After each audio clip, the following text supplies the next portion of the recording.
Hello hi नमस्कार, तुमचं स्वागत आहे कविगप्पामध्ये। आज आपल्या सोबत आहे तुमची लाडकी वसुंधरा। आपण आलेलो आहोत पुन्हा करतो जायचं सेटवर।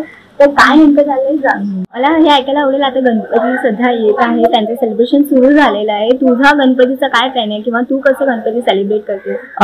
माझ्या घरी गणपती नाही बसत, आमच्या काकांकडे गणपती असतो।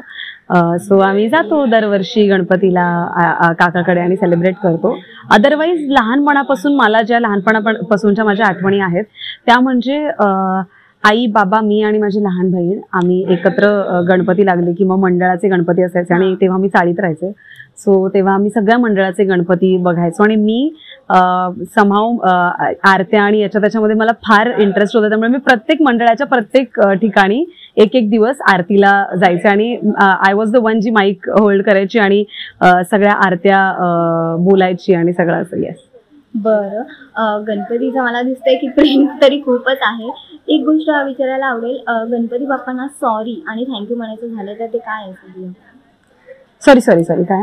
सॉरी आणि एक थँक्यू म्हणायचं असेल बाप्पांसाठी तर ते काय असेल?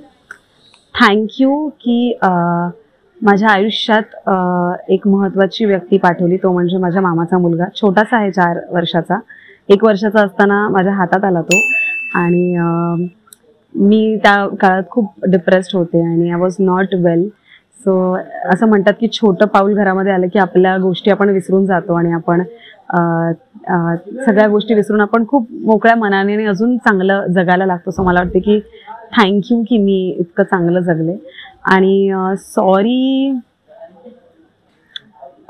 माझी आजी आता गेली इतक्यात, मला वाटतं एक 3-4 महिने झाले असतील आजीला जाऊन। आणि ती होती तेव्हा मला ज्या गोष्टी करायच्या होत्या तिच्यासाठी त्या करता नाही आल्या आणि मला वाटतं की ती सॉरी माझी त्यांनी आजीपर्यंत पोहोचवावी, कारण मी तिला हवं तसा वेळ नाही देऊ शकले। आणि मी सगळ्यांनाच हे सांगेन की आपले आजी आजोबा जे असतात ते आपल्यासाठी खूप करतात आणि आपण मुद्दाम नाही करत ही गोष्ट, पण अनाहूतपणे नकळतपणे आपण आपल्या कामात आणि आपल्या गोष्टींमध्ये इतकी व्यस्त होतो की आपण त्यांना हवा तसा वेळ नाही देऊ शकत।